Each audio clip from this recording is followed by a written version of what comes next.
सांसद डॉक्टर सुधांशु त्रिवेदी जी आपको संबोधित करेंगे। मेरा विनम्र निवेदन है माननीय सुधांशु जी से कि आपको संबोधित करें। मित्रों, भ्रष्टाचार जिसकी सहज और स्वाभाविक प्रवृत्ति है, उस कांग्रेस पार्टी के अध्यक्ष पद से अब वो जमीन खिसकती नजर आ रही है। कांग्रेस अध्यक्ष श्री मल्लिकार्जुन खड़गे जी ने गंभीर रूप से उनके ट्रस्ट और उनके परिवार के द्वारा संचालित ट्रस्ट पर आक्षेप लगने के बाद आवंटित भूमि को लौटाने का जो निर्णय लिया है, ये इससे पूर्व कर्नाटक के मुख्यमंत्री श्री सिद्धारमैया जी ने यही किया था। यह स्पष्ट रूप से यह प्रमाणित करता है और यह एक प्रकार से स्वीकारोक्ति है कि सत्ता का दुरुपयोग करके भूमि को हड़पने का कार्य कर्नाटक में कांग्रेस में सर्वोच्च स्तर पर हो रहा था। इतना ही नहीं है, मुख्यमंत्री पहले इसमें संलिप्त रह चुके हैं। 2015 में उप मुख्यमंत्री डीके शिवकुमार जी की ऊपर लैंड ग्रैब का केस लग चुका है, जो कि बंगलौर डेवलपमेंट अथॉरिटी के द्वारा 1986 में आवंटित भूमि के समय से चल रहा था। उसके आधार पर था मूडा स्कैम, जो मैसूर अर्बन डेवलपमेंट अथॉरिटी का स्कैम, जिसमें चीफ मिनिस्टर साहब उनके इन्वॉल्व थे। फिर Karnataka industrial ADB land grab, जिसमें कि खड़गे जी की फैमिली के लोग इन्वॉल्व थे। और इतना ही नहीं है, इससे पूर्व कांग्रेस के मुख्यमंत्री रहे कमलनाथ जी का नाम आ चुका है। तो राजस्थान में मुख्यमंत्री रहे अशोक गहलोत जी का नाम बीकानेर के लैंड स्कैम में आ चुका है। तो भूपेश बघेल जी के पास आ चुका है। अर्थात मुख्यमंत्री हो, उप मुख्यमंत्री हो अथवा राष्ट्रीय अध्यक्ष हो। और फिर इतना ही नहीं, आप सबको याद होगा वो नेशनल हेराल्ड केस, जिसमें सोनिया गांधी जी और राहुल गांधी जी के ऊपर आक्षेप है।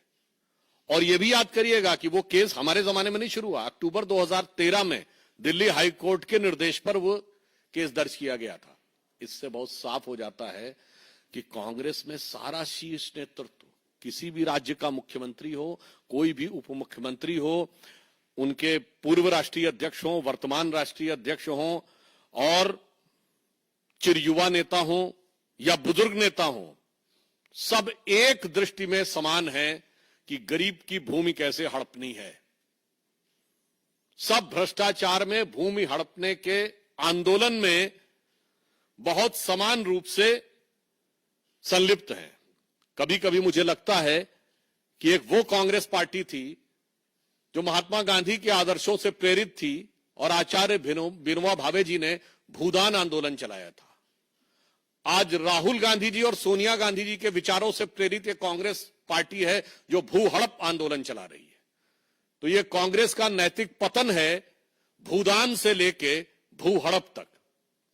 और इतना ही नहीं, आपको ध्यान हो, सर्वोच्च स्तर तक, मतलब आज वहां चीफ मिनिस्टर और राष्ट्रीय अध्यक्ष अगर इन्वॉल्व है। आप कल्पना करिए कि किसी दूसरी पार्टी के या हमारी पार्टी के किसी इस स्तर के नेता पे आरोप लग गया होता तो उसके बाद किस ढंग का वितंडावाद मचाया गया होता।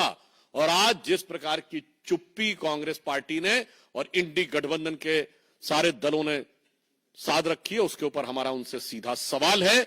और यह साफ दर्शाता है कि जनता की गाढ़ी कमाई से बनी हुई सरकारी संपत्तियों को हड़पने में ये सब एक दूसरे से मिले हुए हैं और सब एक दूसरे को मौन समर्थन दे रहे हैं।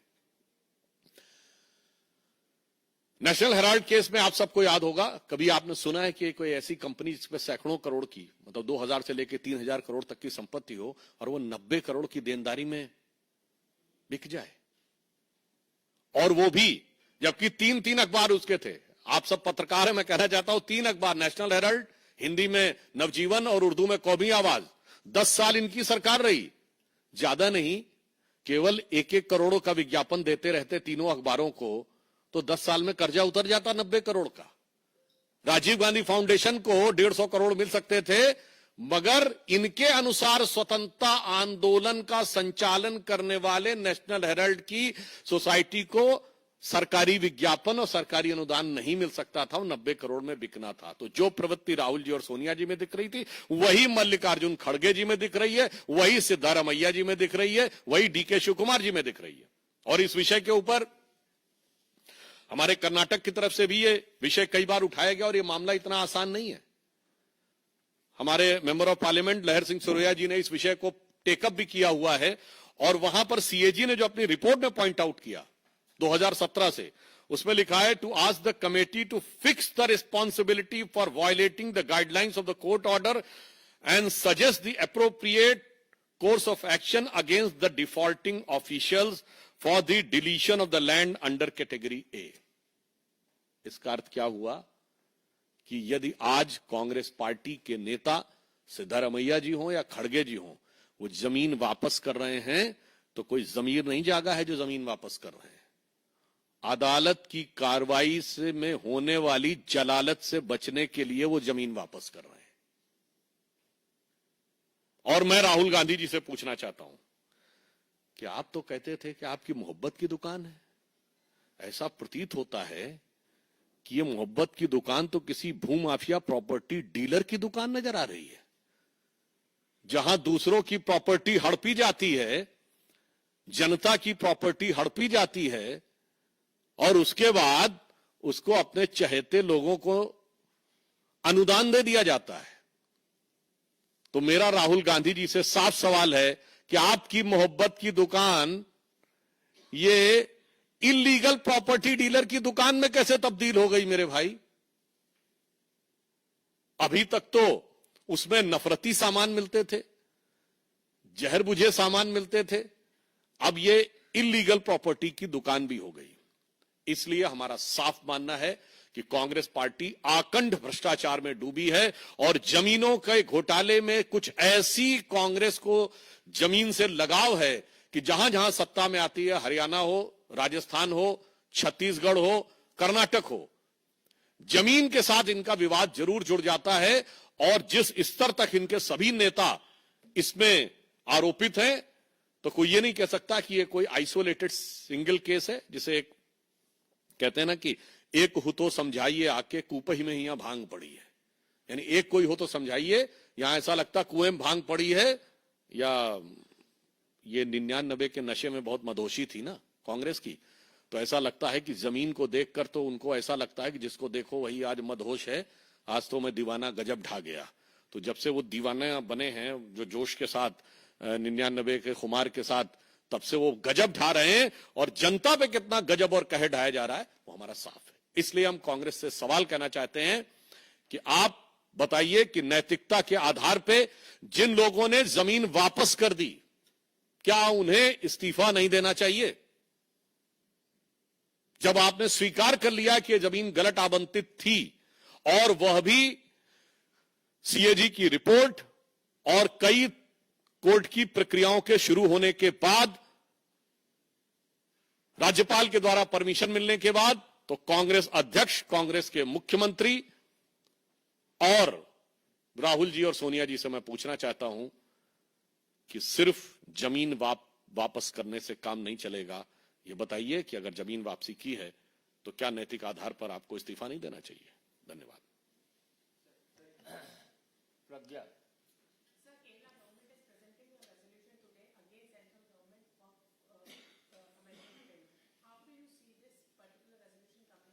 पहले इस विषय पर कोई सवाल हो तो आप पूछ सकते हैं। नीरज पांडे। सर, क्या भारतीय जनता पार्टी इस मुद्दे को सड़क पर भी ले जाए, क्योंकि वो उन्होंने तो हाथ खड़े कर दिए कि हमने जमीन वापस कर दी है, कोई मामला ही नहीं बनता। मेरे विचार से ये तो वो स्थिति हो गई, इसको शब्दशः ना लिया जाए। यदि किसी ने किसी की कोई चीज चुरा ली हो और एफआईआर दर्ज हो जाए, वो कहे मैंने वापस कर दी, तो मामला नहीं बनता है। मुझे लगता है अगर कोई इस प्रकार के तर्क देता है तो इसका मतलब श्री राहुल गांधी जी को जो एक संज्ञा दी गई थी, जो अब वो प्रयोग नहीं की जाती है, वो जनता को वो समझने की गलतफहमी न रखे। आप वो हो सकते हैं वो शब्द, मगर जनता वो नहीं है कि आप इस ढंग के बचकाने तर्क देकर बचने का प्रयास करें। शायद सुधांशु जी और ये भी बताइए, हम उनसे पूछना चाहते हैं कि अगर उन्होंने मान लिया कि गलती हो गई तो एफआईआर कब करेंगे? कर्नाटक सरकार एफआईआर कब करेगी? बाकी तो हर चीजों के ऊपर बहुत तरीके से होती है। इसलिए पुनः हमारा नैतिक सवाल आज भी उनके लिए एक राजनीतिक यक्ष प्रश्न बनकर खड़ा है।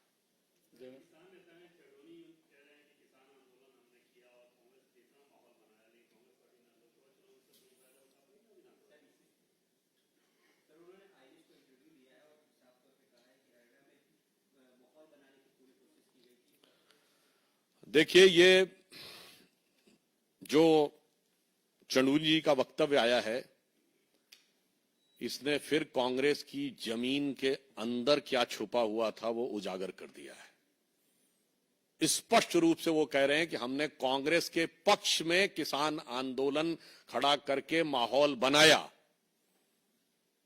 और कांग्रेस उसका लाभ नहीं ले सकी। और वो कई वैसे शब्द प्रयोग कर रहे हैं भूपेंद्र हुड्डा जी के लिए, जिसको हम यहां पर नहीं रिपीट करना चाहेंगे। मगर एक बात बहुत साफ हो गई, अब कांग्रेस की कलई खुल गई। बहुत साफ हो गया कि जिस आंदोलन को वो सहज और स्वाभाविक आंदोलन कह रहे थे, वो कांग्रेस के द्वारा प्रायोजित और पोषित आंदोलन था। ये आज के चंदूनी जी के इस वक्तव्य से साफ हो गया। वो राहुल गांधी जी के शब्दों में दूध का दूध, पानी का पानी हो गया। अब मुझे लगता है कांग्रेस को इसके बाद शर्म से पानी पानी हो जाना चाहिए। और एक बात मैं और कहना चाहता हूं, गंभीरता से सोचिए, ये पूरे मैं देश के करोड़ों लोगों को फूड फॉर थॉट के लिए कहना चाहता हूं, ये जितने आंदोलन खड़े होते हैं जो कहते हैं मैं गैर राजनीतिक आंदोलन हूं, सबका अंतिम लक्ष्य सत्ता होता है। केजरीवाल जी उसका उदाहरण थे, जिन्होंने कहा कि हम गैर राजनीतिक मुद्दे पे आगे बढ़े हैं और मौका पाते ही अपने अगल बगल वालों को किनारे करो, खट से जाके सत्ता की कुर्सी पे बैठ जाओ। और अगर देखा जाए तो पहलवानों के आंदोलन के साथ भी यही हुआ था, गैर राजनीतिक था, फिर कांग्रेस का समर्थन और फिर सीधे कांग्रेस के रिंग में ही जाकर उतर जाना। और आज चंदूनी जी का जो वक्तव्य है वो भी साफ यही दर्शाता है। तो देश की प्रबुद्ध जनता को आगे से समझना चाहिए कि ये गैर राजनीतिक आवरण के नाम पर जो आंदोलन खड़े किए जाते हैं, उनका एकमेव लक्ष्य सत्ता ही होता है, प्रत्यक्ष हो या परोक्ष हो। अब कांग्रेस पार्टी को इस पर सफाई देनी चाहिए जो उन्होंने जवाब दिया है। शैलेंद्र मिश्रा, डीडी।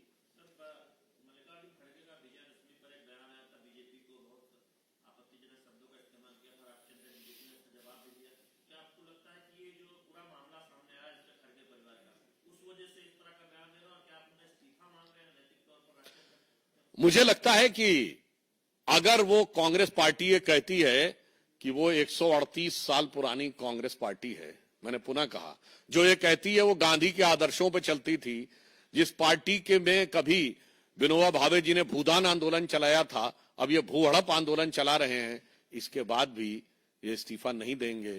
क्योंकि कारण क्या है, वो कांग्रेस कोई और थी, जो गांधी जी थे, जो देश के लिए कार्य करते थे, और यहां ये गांधी परिवार के लिए कार्य करते हैं।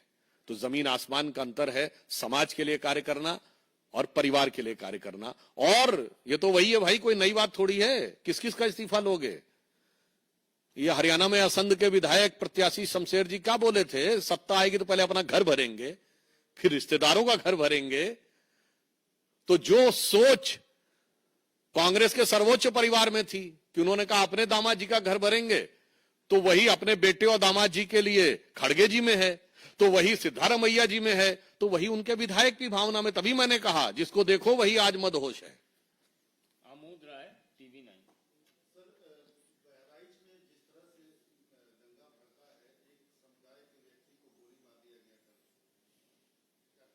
देखिए, इस पे उत्तर प्रदेश के मुख्यमंत्री जी ने बहुत कड़ाई के साथ कहा है कि जिन लोगों ने भी माहौल बिगाड़ने की कोशिश की उन्हें बख्शा नहीं जाएगा। मगर एक बात और गंभीरता से सोचिए कि ये किसकी ताकत बढ़ गई है जो पिछले कुछ समय से इस ढंग की घटनाएं देश में बढ़ रही हैं।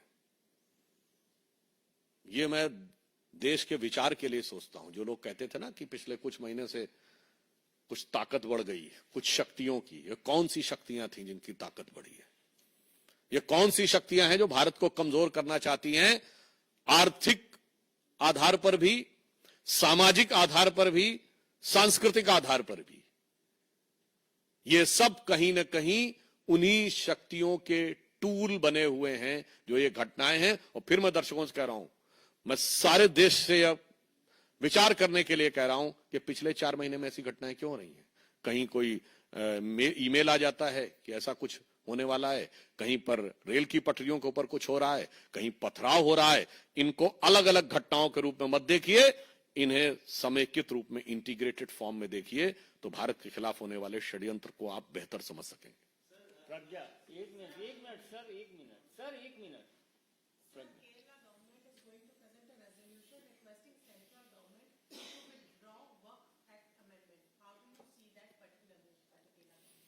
As per Constitution of India, no state government is having any authority to suggest or direct, forget about direct, even to suggest anything to the Parliament of India or the Government of India. If Kerala government is trying to do this type of thing, समझ लीजिए संविधान खतरे में है। I would like to remind, these are the same Indie alliance governments which have passed, their Vidhan Sabha assemblies have passed against CAA, which was a law passed by Parliament. No state assembly under Constitution is having any power to pass a law or proposal against the Parliament. Moreover, it was related to citizenship. As per Constitution, state has no role in citizenship. संविधान खतरे में है, तो जो कुछ केरला में कहने की बात हो रही है वो संविधान खतरे में है। And more over, Kerala, Tamil Nadu and particularly in Kerala government, Hindu temples are under government control and Waqf board has to be under total control of the society with due donation from the government also.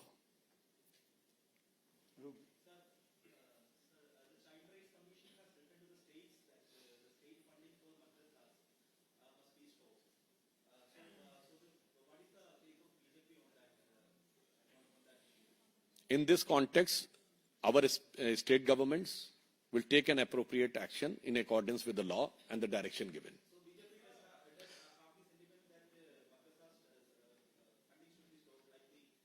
देखिए, मदरसा में हम बहुत साफ कहते हैं कि जो legally established और प्रॉपर रजिस्टर्ड और लीगल फंक्शनिंग के अनुसार काम कर रहे हैं वो एक कैटेगरी है, और जो नियमानुसार काम नहीं कर रहे हैं वो दूसरी कैटेगरी। यहां समस्या क्या है, दूसरी कैटेगरी के लिए दिल ज्यादा धड़कता है, नियम वालों के लिए, नियम तोड़ने वालों के लिए ज्यादा धड़कता है।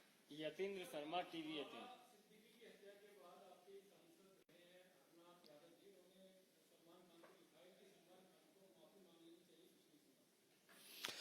इस विषय पे उस दुखद हत्या के ऊपर हमारे महाराष्ट्र के गृह मंत्री और मुख्यमंत्री दोनों ने कहा है कि उस पर प्रभावी कार्रवाई की जा रही है और सरकार उसमें जो गुनहगार हैं उनको पकड़ने में भी सफल हुई है, कुछ को, और बाकियों के ऊपर उपयुक्त और प्रभावी कार्रवाई होगी। नीरज पांडे। संजय राउत का बयान आया, उनका कहना है कि अंडरवर्ल्ड की समर्थन से राज्य सरकार चल रही है और इसीलिए हत्याएं कराई जा रही है। मुझे लगता है संजय राउत जी शायद भूल गए 90 के दशक में जब अंडरवर्ल्ड का बोलबाला था, तो जिस अंडरवर्ल्ड का जिन लोगों को समर्थन था और जिसके खिलाफ स्वर्गीय बाला साहब ठाकरे जी ने स्टैंड लिया था, और मैं कहना चाहता हूं बाला साहब ठाकरे जी का वो स्टैंड नहीं होता तो शायद मुंबई अंडरवर्ल्ड के बहुत तगड़े गिरफ्त में 90 के दशक में चली गई होती, मगर आज वो उन्हीं लोगों के साथ खड़े हैं जो उस अंडरवर्ल्ड का समर्थन करते थे। तो मुझे लगता है अंडरवर्ल्ड का इतिहास और आज का अपना वर्तमान देख लें तो पिक्चर ज्यादा क्लियर हो जाएगी। आयुषी मिश्रा। राष्ट्र बाल अधिकार संरक्षण की तरफ से जो मदरसों पर कार्रवाई की जा रही है उसको लेकर मौलाना शहाबुद्दीन का बयान आया है। उनका कहना है पहले वो इसका इतिहास पढ़ ले मदरसों का, उसके बाद इस तरह की कार्रवाई करे, और उनका कहना है मौजूदा सरकार लगातार मदरसों पर हमला कर रही है। इसका उत्तर वैसे दिया जा चुका है। हम पुनः कह रहे हैं, 2 प्रकार के मदरसे हैं, एक जो नियमानुसार चल रहे हैं और नियम का पालन करते हुए चल रहे हैं, और अधिकांश ऐसे हो गए थे जो कि नियमानुसार नहीं चल रहे थे अनेक राज्यों में, तो हमने केवल उसके ऊपर कार्रवाई की है, किसी भी प्रकार का कोई वो नहीं। और बाकी जो आयोग ने कहा है उसके अनुसार जो युक्ति सम्मत विधि सम्मत कार्रवाई होगी वो सरकार करेगी। बहुत बहुत धन्यवाद।